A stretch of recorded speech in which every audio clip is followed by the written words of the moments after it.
where there's no one there that awakens. There's energy, there's all of this stuff occurring according to the laws of physics. And all of that is very experienceable. But the way the human has evolved to process this is wrong. Like they listen to this video and they say, "Oh wow, that happened to Jackson. Wow, cool. So how do I do that? All right. How do So I how do I do that? How can I experience the falling away of myself?" So it's like, yeah, that sounds great. So they're good with the idea of the self falling away, but they still want to be there to experience the self falling away. mm, I still want to be there for my enlightenment, but the enlightenment means there's no one there. But I want to be there to see that. That's going to be great.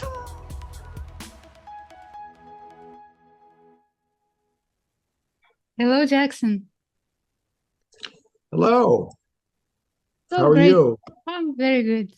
I'm very good. And so great to have you here on the show. The show is called Awakening Now.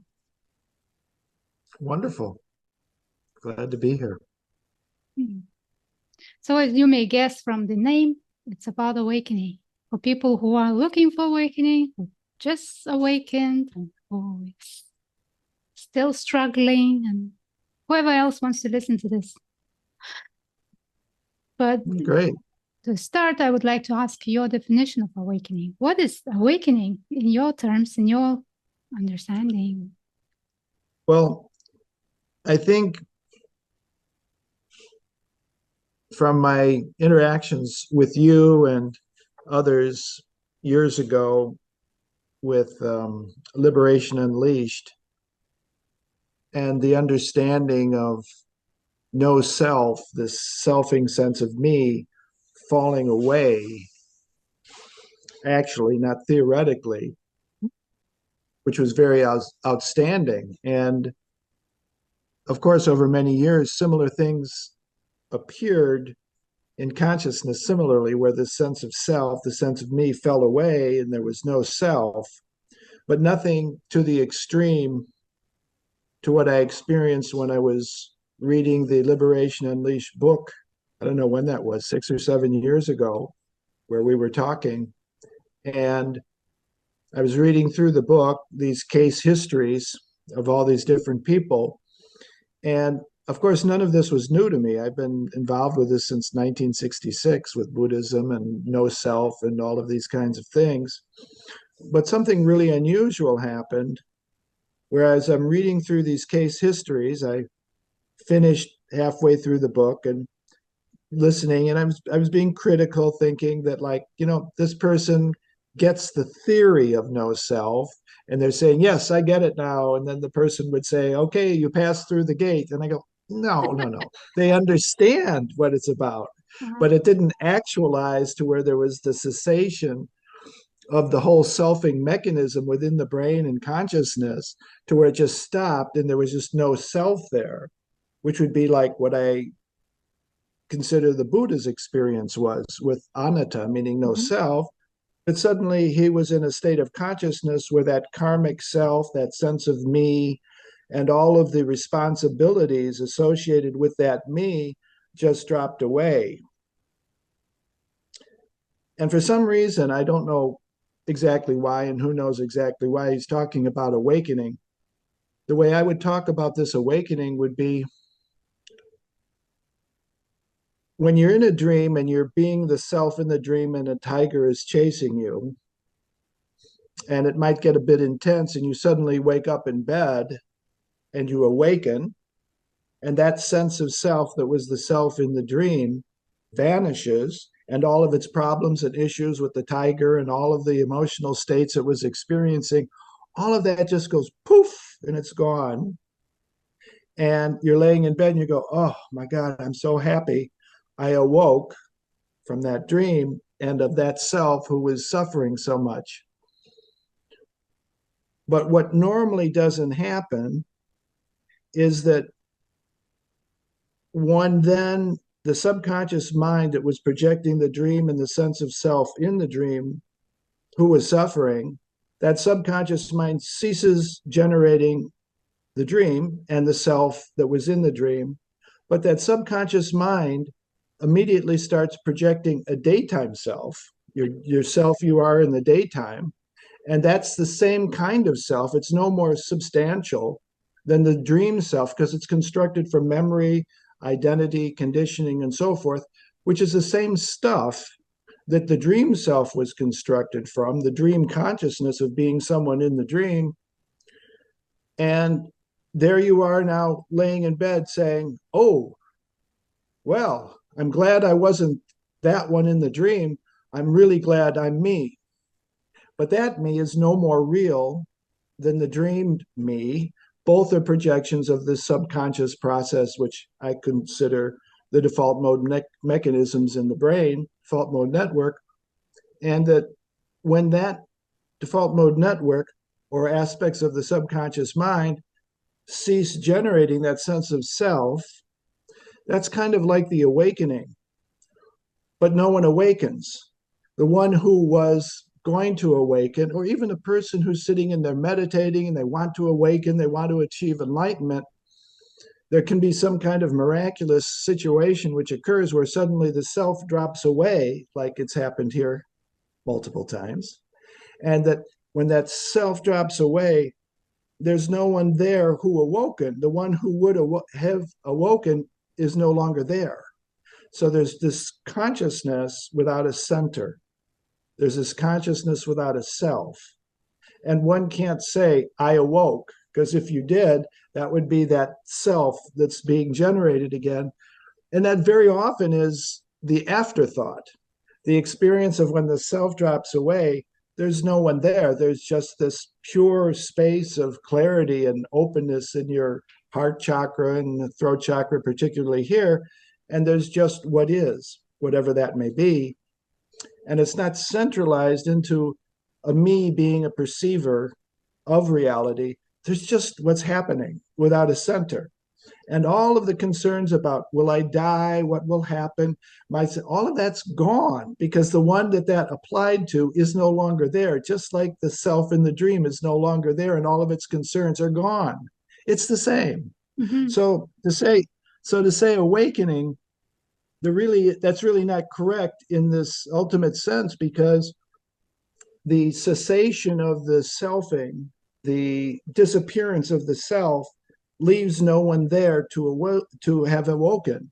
And so a person could be sitting there doing meditation, and for whatever reason, which usually doesn't happen, they're thinking, well, gee, I would really like to become enlightened. I want to awaken. I'm going to sit and I'm going to sit and I'm going to sit.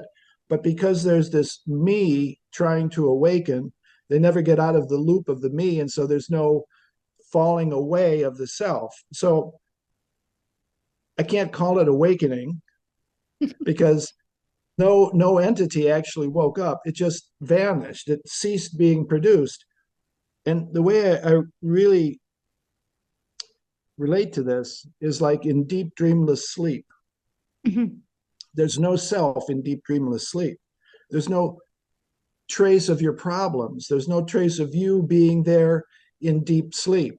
There's just no entity there at all and no problems and no issues. It's just this whatever empty state. And it's not like the self that you're going to wake up to in the morning is tucked away in a little compartment of the mind waiting to come out again when the body wakes up and he comes out and he goes, okay, I'm back. It's not being generated by the brain. It's not being generated by the mind until the body wakes up and the brain mind starts functioning again and starts generating this similar self, not the same self, because it's never the same from moment to moment because it's being generated neurologically. And then suddenly there's this feeling of self again, this feeling of me. And often when people wake up in the morning from a deep sleep, there can be a few minutes, not minutes, seconds at least, where they're just not sure who they are, where they are, and they're kind of disoriented. I've had that happen often when I have jet lag and I've traveled, places. I had that happen one time when I went to Tokyo. And I woke up early in the morning and for a little while, I was just lost. I had no idea who I was, what I was, but it only lasted seconds. That's because this selfing didn't start yet. And it's not that there's a self there that's in a state of sleep or that's in dormancy or hibernating.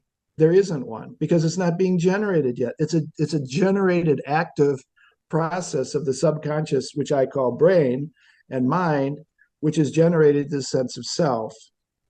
So maybe that's as close as I can get to as to what you might be calling awakening, where there's no one there that awakens.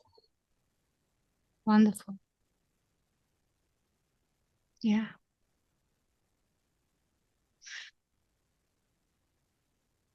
Yeah, I hear often from people that they had that experience. I mean, it may last seconds, minutes, days.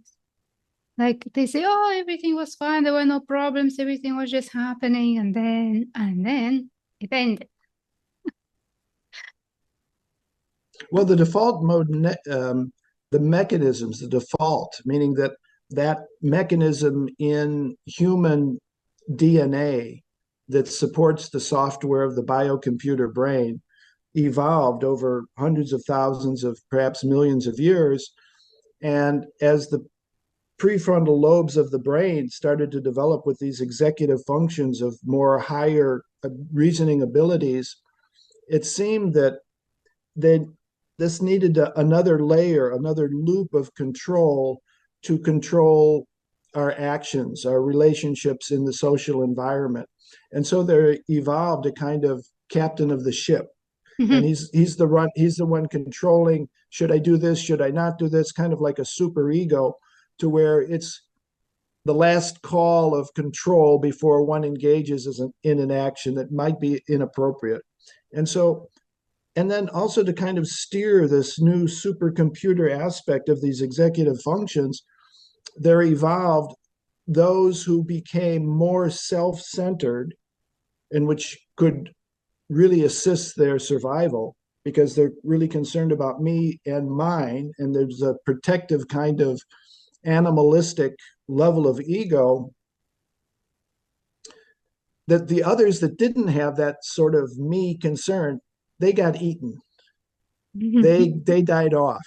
And so the ones that left and survived were the ones that had more of this sense of self, this egoic drive of me, and mine and protecting mine. And that's kind of where we are today, with people like Trump and other examples in history of where this strong sense of me is very destructive, very Mhm. narcissistic, and Mhm. very damaging. So I think we've outlived this me value, and now it's time to offer this alternative. And what I experienced when I was engaged with you and Liberation Unleashed was this downloading of information. I'm reading these texts. I was already been involved with Tony Parsons for many years, and he was saying a similar message, which really hit me about 15 years ago, maybe a Right. little longer. Uh-huh. And it didn't really actualize the way he talked about it. It would kind of be clear in what he was saying, and I'd feel a little bit of that. But I have to say, when I read that book of case studies that you offered, and then afterwards, other examples arose in my life. I remember this one morning where I was supposed to go to the dentist. He was going to pull a tooth. And I woke up at 5:30 in the morning. I never had a tooth pulled. Mhm. And he told me, don't worry, the tooth is dead, the root is dead, and it won't hurt at all. And you'll be done in 2 minutes. He won't even need to give you a Novocaine because the root is dead. And so I said, yeah, okay, fine. But it was about 5:30 in the morning. I woke up. Normally, I wouldn't wake up till about 7:30, and I had this feeling of anxiety. And I'm laying there, going, "Why am I feeling anxious?" And then I'm thinking, it's going, "Oh, yeah, I have to go to the dentist today." Oh, but yeah, but it's not going to hurt. It's not going to be a problem. Why am I feeling this anxiety? And because I was so engaged in that week of looking into this no self thing and Mm-hmm. relating it to my own Buddhist practices of looking into the nature of no self, in that moment, I said, okay, well, here's maybe a chance to practice. So I said to myself while I'm laying in bed, who is it that's experiencing this anxiety? Who is the one experiencing the anxiety? And the thought came, me. I am. I'm experiencing this anxiety. And then I had the forthwith of intelligence to apply what I had read earlier in the week. Who is this me? And looking at that feeling of who is that me that's feeling the anxiety as though it's an object, not the subject, Mm-hmm. but that it's an object appearing in my consciousness, Mm-hmm. as though it's a projection of my subconscious mind, this suffering self with anxiety. I then said, this one, this me, that's not me. Its emotional states are not mine. This is not myself. And as I said that, there was this complete, and there was this opening in my, it was as though there was a knot in my heart chakra, and it just released. And there was this sense of expansion, opening all the way through to the back of my back, and just this wide open space. And here in my throat was this expansion here, and there was absolutely no trace of self.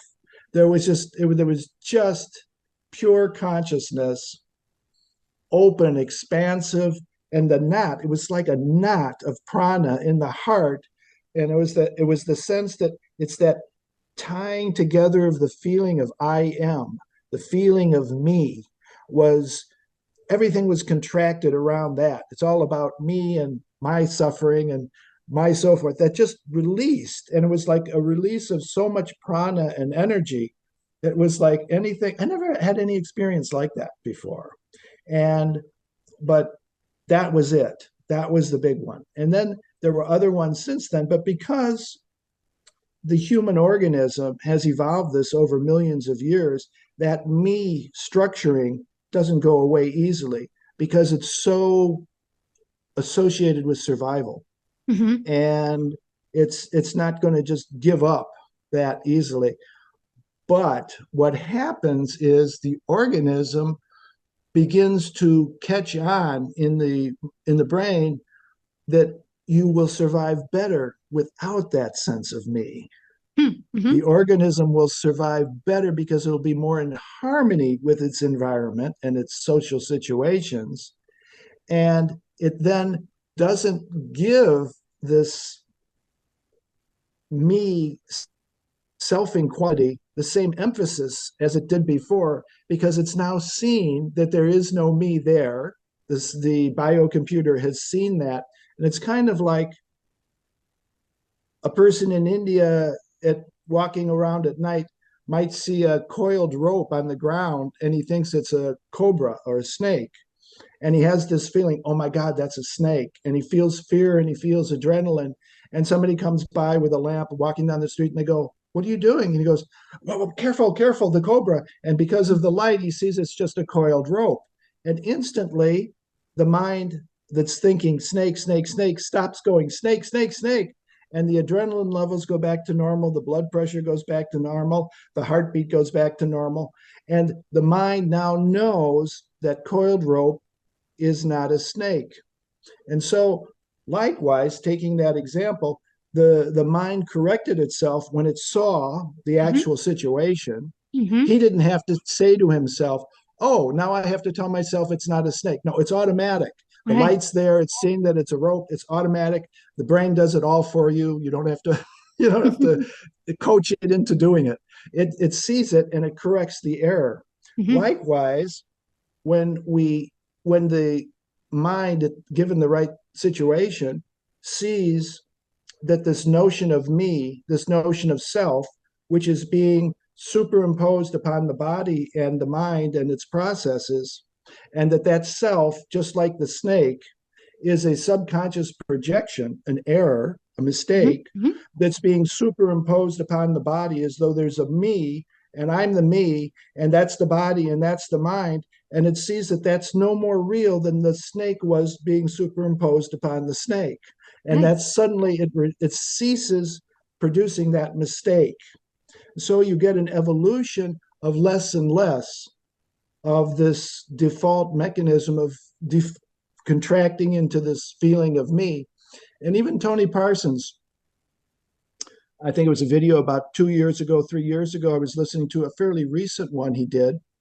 And somebody asked him, he said, so ever since that day, that feeling of self never came back. And he said, well, it's pretty well gone. It's pretty well gone now. He didn't say definitively, no, it was gone permanently. I mean, this is many years later. It's what, 25, Right, 30 right. years later that he said that it still was, coming sometimes a little bit. So that's to me, that's the ultimate because the seeker has disappeared. The one who is seeking enlightenment is no longer there. So there's no longer this new level of samsara of my enlightenment project. My goal, I have to meditate so many hours a day. I got to go to these lamas' teachings or Zen or do whatever I'm doing. That whole new layer of samsara, of new effortful activity to gain something, grasping this enlightenment, this bliss, and so forth, that just disappears because there's no seeker there anymore. And so, um, yeah, Yeah. Yeah, nice extremely to put. difficult to convey this. It's like, well, you guys know because you've been working with a lot of people over the years with Liberation Unleashed and being able to, I would say most of the, whether it's videos or things, I saw very, very rarely, if ever, this sort of completely dropping away of the self. I saw that there were insights into Mhm, that there's mhm. no self, but I didn't kind of get that same bam to where Yeah.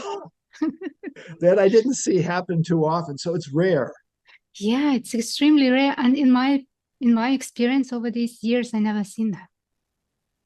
I never seen that happening with anyone. No, But that's interestingly, we interesting. can That's interesting. No, that's really interesting that you say that because that would have been a good question in my research. Is like, well, in all of the years that you guys were doing that, how often, what percentage of the time did you say it happened? You say it never happened. it never happened that it would like be forever happy ever after.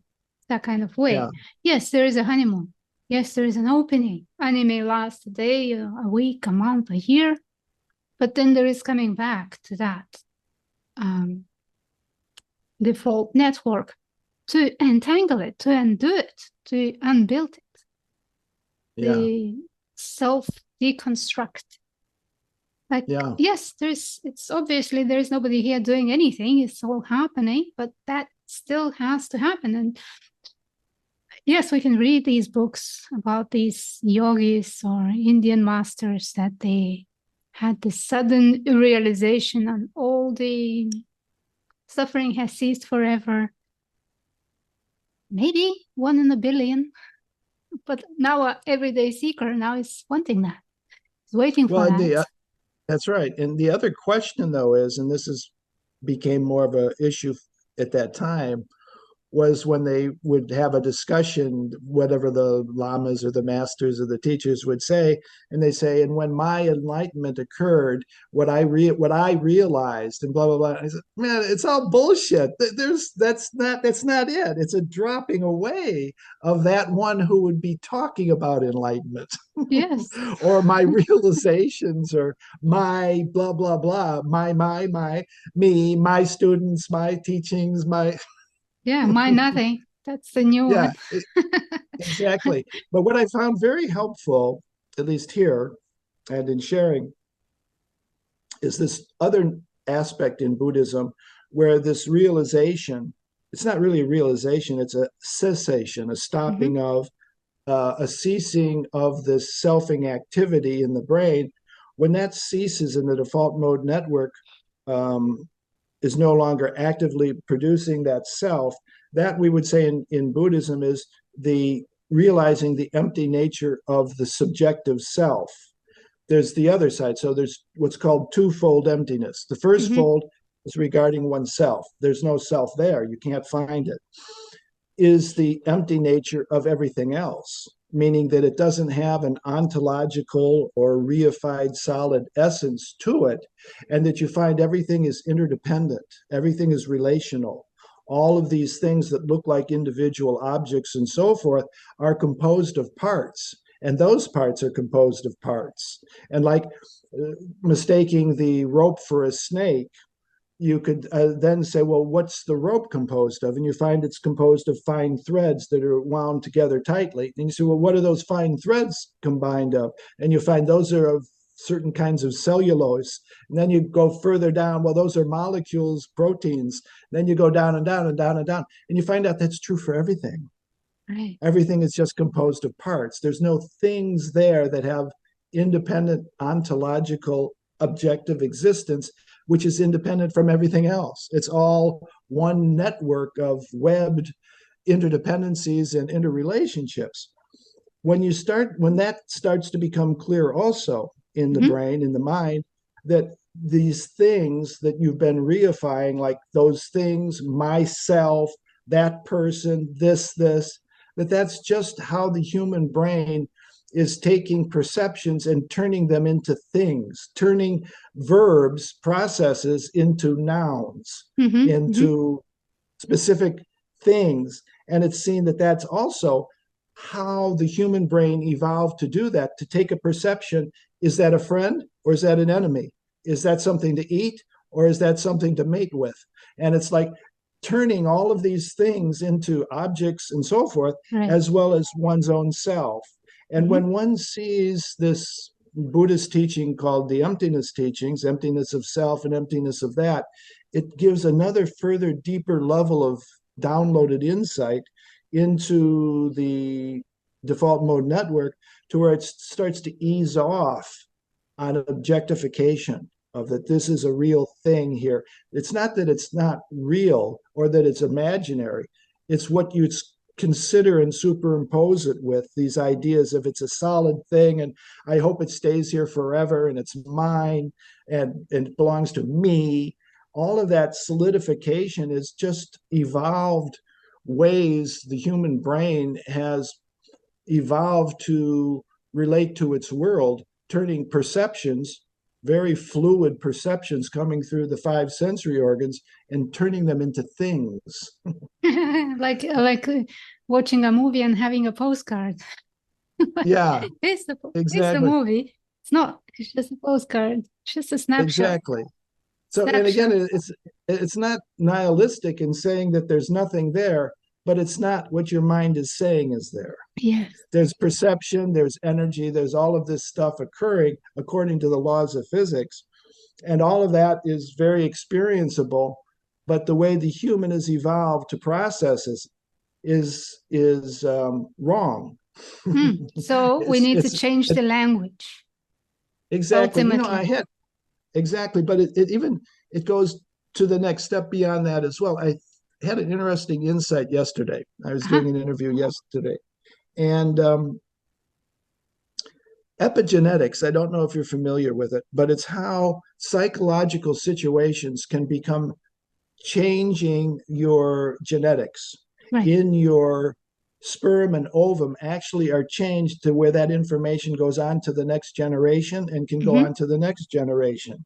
And studies were done on Holocaust survivors that survived the Holocaust, and that they might have had children that were not raised in the Holocaust elders' family, but they were raised elsewhere outside of that influence. So we know it wasn't just living in a house with people who survived the Holocaust, which probably pretty stressful too. And they had certain personality and anxiety traits that the parents had gotten from being exposed to the Holocaust. Right. And that even went to the next level of grandchildren. And what I was just watching a video this morning that I forgot that this was part of it. It was a video about the brain, and it talked about this research that was done recently with mice, where it was the researcher who did it who was talking on the video, and they took some mice and they exposed it to a very powerful negative smell like ammonia or something, to where the mouse withdrew from it when it got close to it because it was given a shock at the time Mm-hmm. that it smelled it. So Uh-huh. it pulled away. And they did this several times. And when that mouse mated with another mouse that was exposed to the same thing, their children who were separated from them had an extreme sensitivity to even the slightest exposure to that smell. Even though they were never shocked or anything, they would act as though they were shocked if you exposed them to that smell. And then the next generation was the same. So in epigenetics, the idea is that something got transferred, which was a more or less a psychological experience, and that information got in the living mouse. It got transferred from the experience in the brain down into the sperm and the ovum, to where new genetic information brought about and was carried into the children, to where they had this sensitivity to stay away from anything that smells like ammonia, and on to the next generation. So what does that mean? This was my insight. My insight was, aha, so if this no self experience is somewhat traumatic, which it can be, of course it can be, because you sort of lost this whole thing. And then the other side, well, in the beginning levels, it probably is fairly traumatic. And in the literature, in the Buddhist literature, they talk about that. They have to watch out for depression because your Oh. whole world is crumbling. Uh-huh. So when that sort of information starts to get downloaded into our psychological state of mind and into our brain, the information of no self, my hope is that that can bring about, because it is a powerful experience, both positive and can be negative initially, that it's so transforming that it gets encoded into our sperm and our ovum and gets passed on to the next generation, where our next generation will have weaker sense of self, will have Mm. a weaker sense of um, being an individual me thing, Mhm. so that through epigenetics, maybe we can actually change the evolution of the world, as people are more and more are having this radical experience, and it's able to transform the next generation through epigenetics. That was my insight. Oh, very interesting. Yeah, it And it makes could be, sense, all that, ancestral healing and family constellations, whatever modalities are going into the family traumas, generations and generations. So thinking about that, we are a product of all these fears that I don't know how many thousands of people before us had.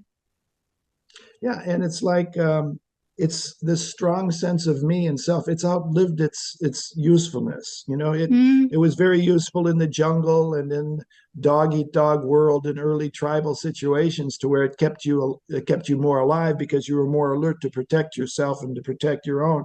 But now in this society, it's more of a cause of criminality, mental illness, wars, social unrest, families not working out, husbands and wives, and all of this. And that's all. I think it's mostly all this me mm, constellation of so forth. Anyway, mm. Very interesting. Yeah. Like but the but the, the issue but I'm the issue is how, as you and I both have acknowledged, it's a very rare kind of thing. I've been for years and years, for over 15 years now, on my web groups and so forth. I'll talk about it, and it's like the response is almost. I mean, I even try, like I'm talking kindergarten level, and the response is just so little to this message, to this Tony Parsons. It's kind of like if you watch an older Tony Parsons video and he's talking about no self, and somebody will ask a question, well, what can I do? And he says, there is no you to do it. And the whole audience is just like, There's just nothing connecting, because this selfing is so strong and such a default mechanism that it just doesn't get through. It's like there's a protective layer of the ego that just won't. Oh, well, I have no interest in this. It's like, why am I here? And Tony will say that. He'll say this like, um, you know, a good question you probably ask yourself is, why did I come here tonight? What's in it for me? And he goes, there's nothing in it for you. So that's the issue. It's not something. And then if people do catch on to, they get excited. Like they listen to this video and they say, "Oh wow, that happened to Jackson. Wow, cool. So how do I do that? All right. How do So, I how do I do that? How can I experience the falling away of myself?" So it's like, yeah, that sounds great. So they're good with the idea of the self falling away, but they still want to be there to experience the self falling away. mm, I still want to be there for my enlightenment, but the enlightenment means there's no one there, but I want to be there to see that. That's going to be great. So anyway, that seems to be a real challenge, and I really do consider it's the only solution for a human suffering, is to see through the one who's suffering, and that it's not real, and it's not like there's another part of your mind that sees that and understands it. That's fairly useless. But it could be, an opening into the brain, allowing the full message to sink down and be processed, and with this in the default mode network just sort of ceasing to generate that. But other than that, Dogen Zenji of the Soto Zen tradition, he talked about just sitting. And his teacher in China told him, you just sit in this state of awareness where there's no thought of attainment, there's no thought of getting somewhere, there's no thought of any of that at all. And you just sit. And he says, and the phrase was both from his teacher and from him was, self falls away spontaneously. Why? Because the default mode network becomes less and less active as you're sitting longer and longer. The mind becomes quiet. What we call shamatha becomes more and more quiet, more and more quiet. And eventually, this default mode network, while you're still vividly present, ceases functioning. And for many in the Soto tradition of Zen and Dogen Zenji, this feeling of self that we're talking about just falls away. And that's what he was trying to communicate. And that's the whole methodology of the Buddha, was sitting meditation, right. sitting in like this zazen, and initially just following your breath, and then even letting go of following your breath and just being present. And that causes this default mode network to cease generating this sense of self. That we know that works. Mm-hmm. And the other thing is, new studies have been being done with LSD and psilocybin, to where people have been taking that. There's a lot of research on it, a lot of great videos on YouTube. And clinically, they've been finding people talking about this sense of self falling away from these experiences. And what is it doing? They've traced it on the brain scans and EEGs. What would you know? The default mode network of the brain has become inactive from these drugs. Right. And is it one center or is it like a lot of? It's a center So, where a network is coming together. And this center seems to be, well, we know now in neuroscience that it's kind of like the hub where these interconnections come together through the hippocampus and the other areas of the brain, which are, when they're networked together, they produce this sense of self. hmm, When you take, and it's not always the case, but for many it is, it's a big topic. When you take LSD or the psilocybin, these networks break down and the brain becomes more silent, and the default mode network on brain scans is seen to have become inactive, but yet they're visually and vividly awake, but yet with the default mode network down, and they'll report that they have had a complete loss of sense of personal identity, the sense of the mhm. self. So as far as I'm concerned, we have to target the default mode network thinking about it, reading, just, it's not a problem on the verbal level. It's got to go deeper. And it's a fundamentally human issue that evolved in the human primate to have this, and the default mode network is the center of what's doing it. But it can be relaxed, it can be done, it can be made inactive.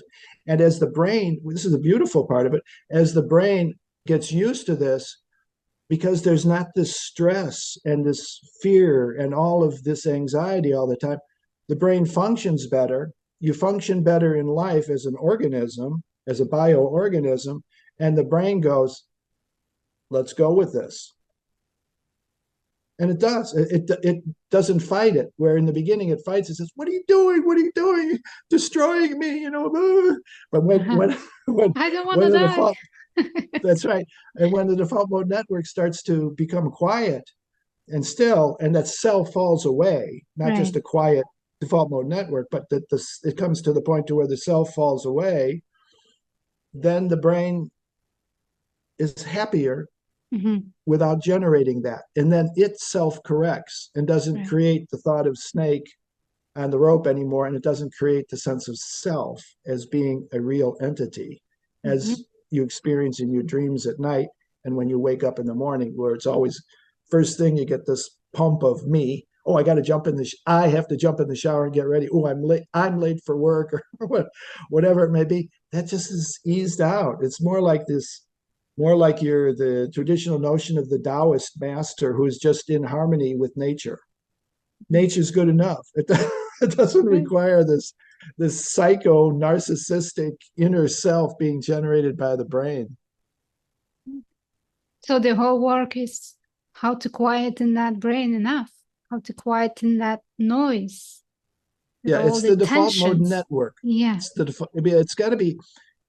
There are practices that more or less target that, Hmm. Hmm. and my experience has been the best is the Soto Zen style of meditation, not where you're thinking about what's the sound of one hand clapping, but you're just coming into a still, vivid state.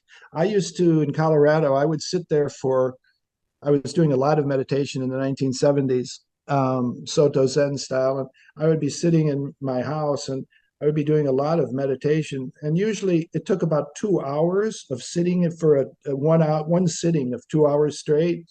Towards the end of the 2 hours, this would start to happen. This default mode network, I didn't know what it was at the time, but it Hmm. would start to drop away. And I remember one time, this now in retrospect, it makes all the sense in the world.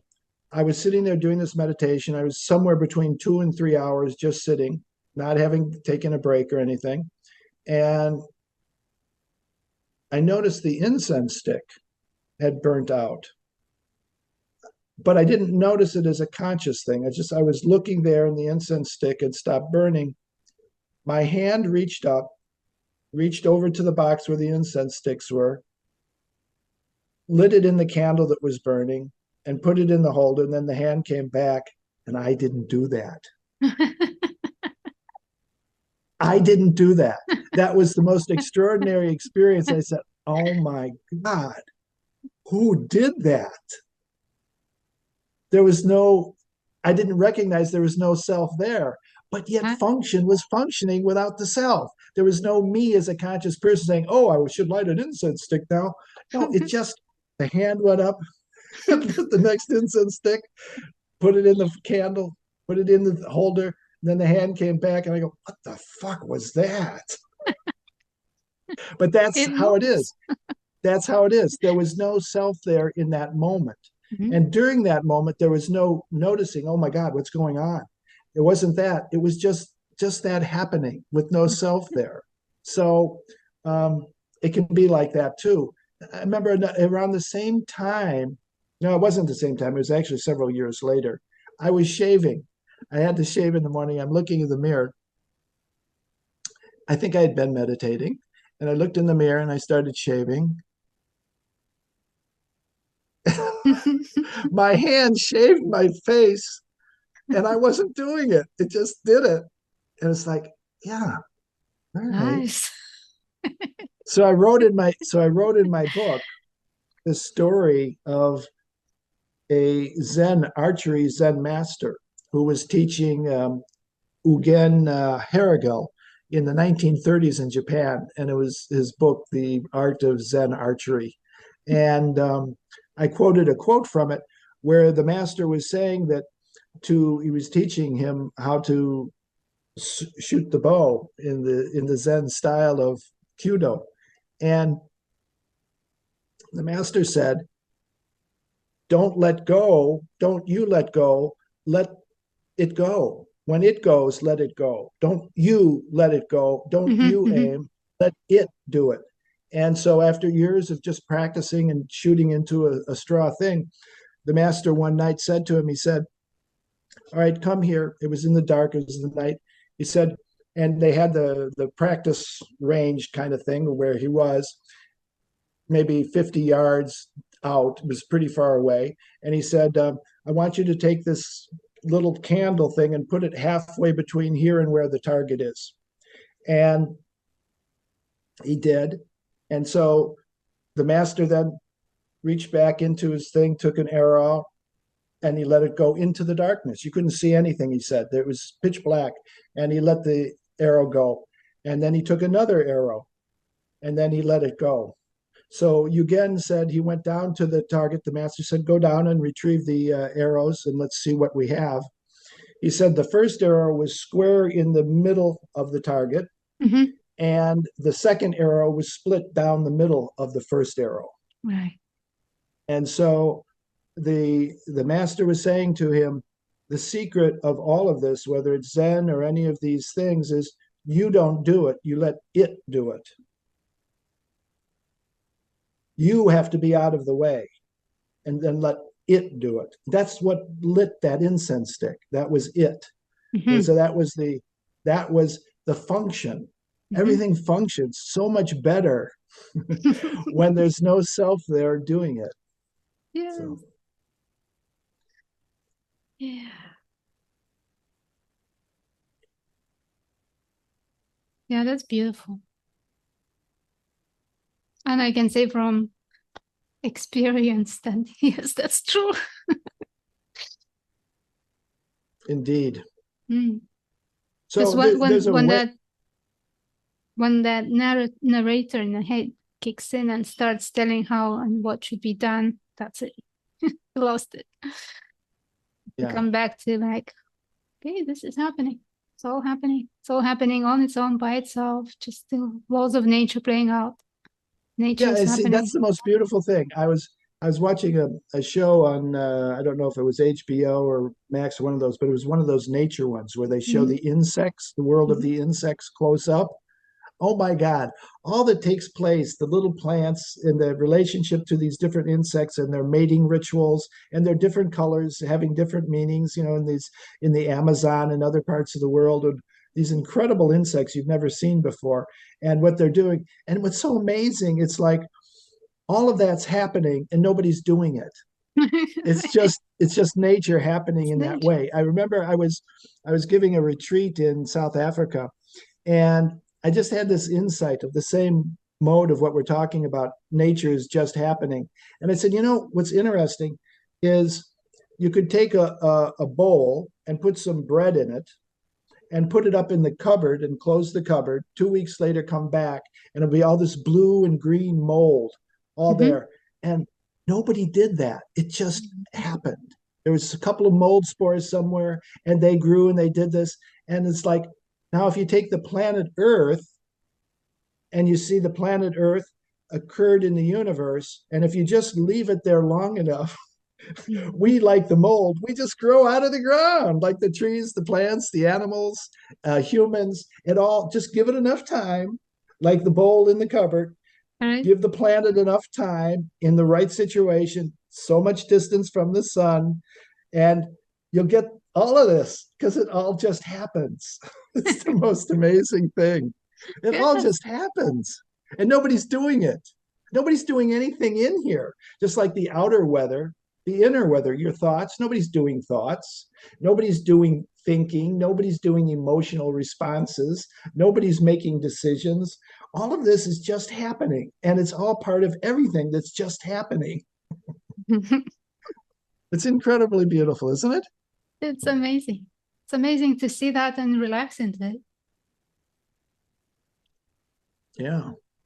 So, what would be your best advice for somebody who is still desperately seeking, watching these videos, going from one video to another, from one retreat to another, more, next?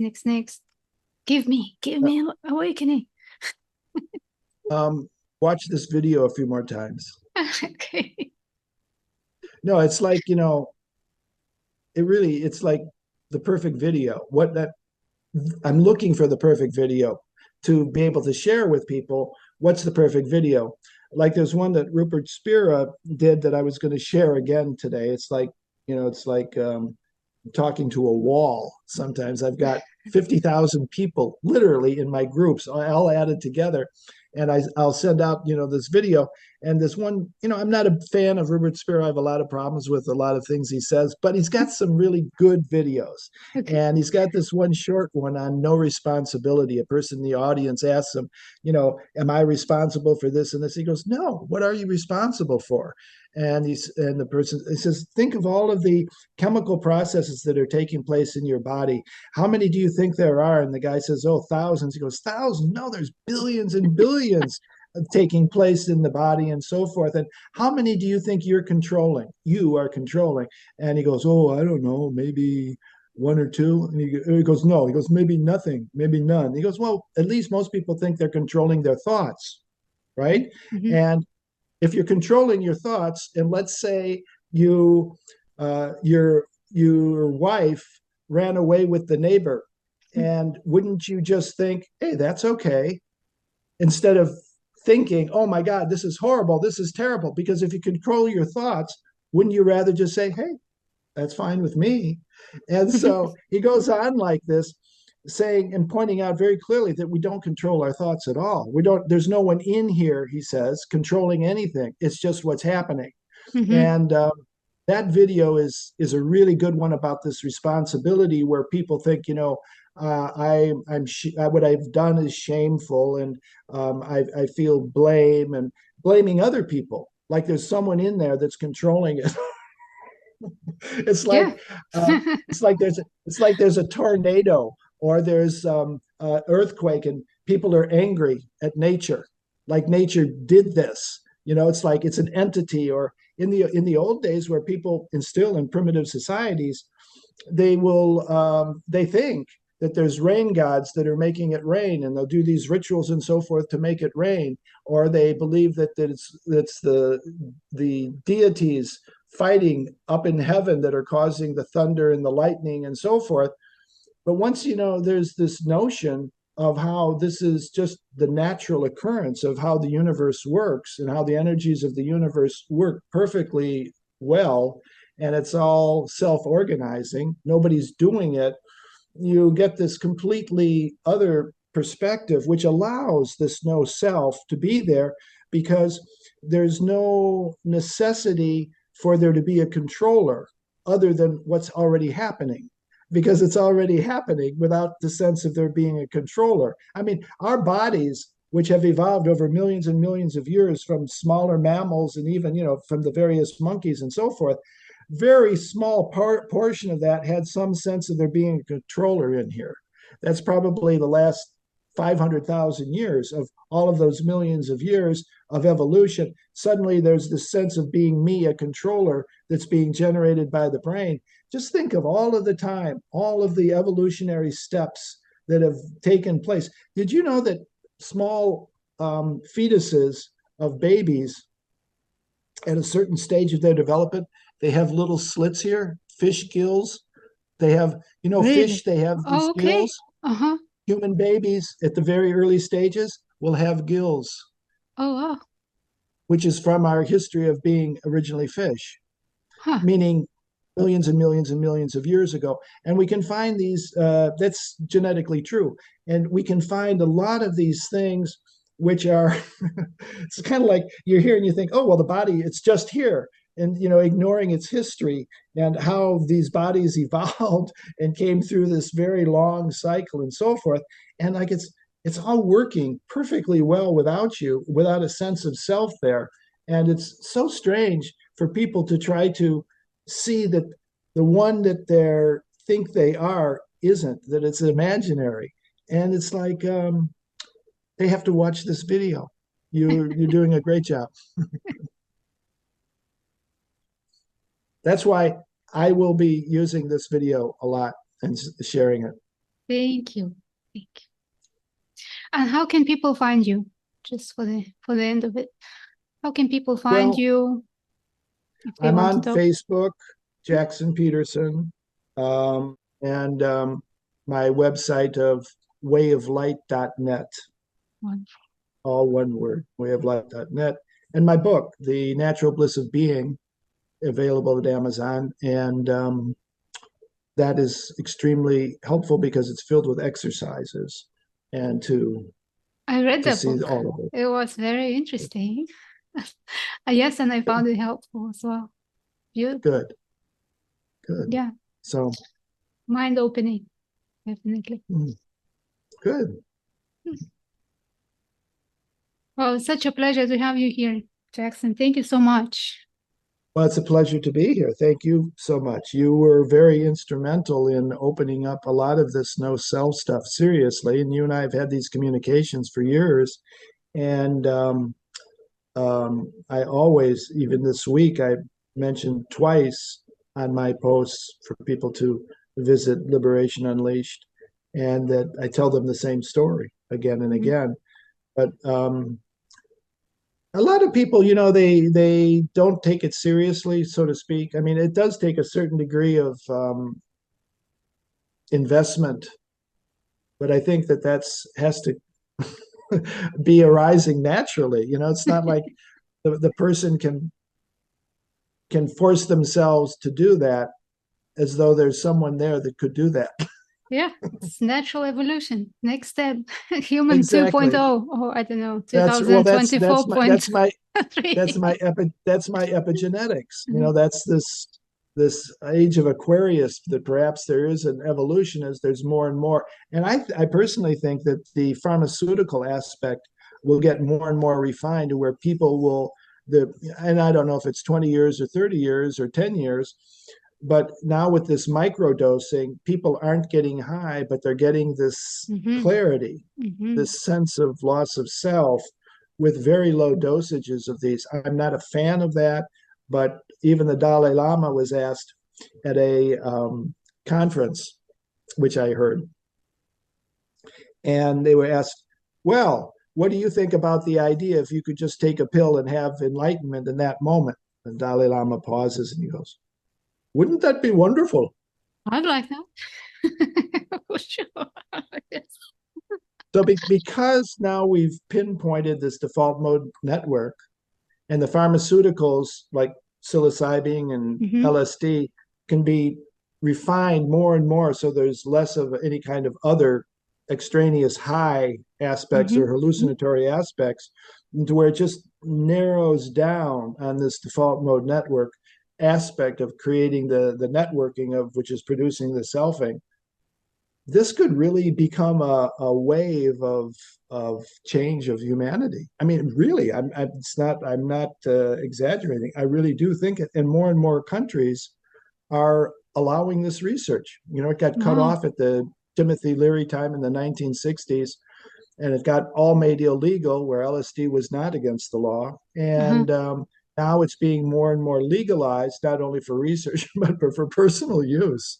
And so, which I don't, I'm not a drug user and at all. And, but pinpointing this, like doing my advice would be looking up and finding about Soto Zen meditation and sitting, not getting involved in the organizations. I mean, maybe some support is good, but there's a lot of old ritual and stuff.